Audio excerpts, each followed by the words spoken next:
第25集，胡椒受启发开医馆。由于猪肉铺已是破败不堪，胡椒将自己所有积蓄交给兄长，让他去找木匠重新修缮一番。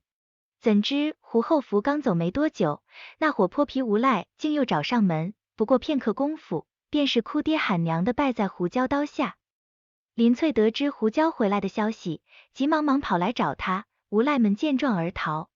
许亲家不便于待在旁边，索性以买东西为由，出去调查闹事之人的幕后主谋。果然，对方正是与自己结下恩怨的韩文芳。奈何他如今因仇恨蒙蔽双眼，根本不听许亲家的奉劝。许亲家自知多言无益，唯有先行离开。隔天早上，韩文芳来到胡家猪肉铺，是为逞一时口舌之快，嘲讽胡椒不知好歹，明明可息事宁人，非要到最后鱼死网破，甚至令自己人财两空。原本站在旁边一言不发的林翠，忽然开口拆穿韩文芳的心思，一点击中他的真正意图。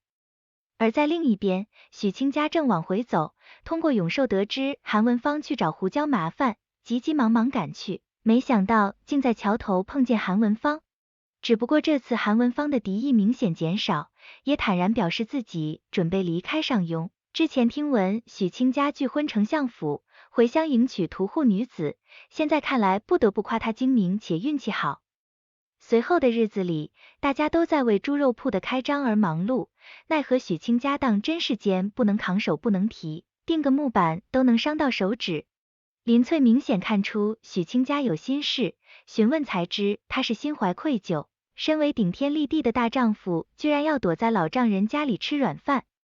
纵然如此，许亲家还是将情绪压在心底，不愿让胡椒知晓，以免再给他添麻烦。林翠变相暗示胡椒多关心许亲家，可胡椒太过大条，完全没有顾及到许亲家的感受，做了一碗红烧肉，最后还是送给了亲哥胡后福。胡家猪肉铺开张当天，邻里街坊全都过来捧场，但是这份家业终究还是要还给兄长，所以胡椒也在犯愁自己到时候该以何谋生，总不能互相抢生意。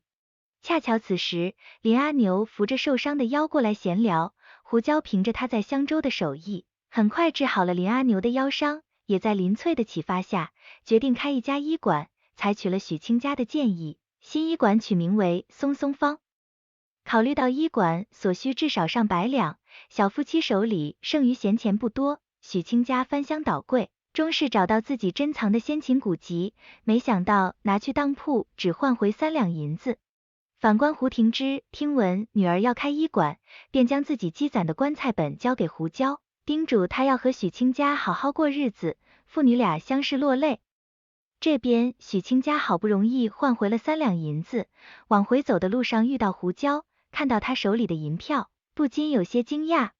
胡椒光顾着沉浸在开店的喜悦中，全然没有留意到许亲家的失落，直至胡椒离开后，许亲家看着荷包里的银子，越发觉得羞愧难当。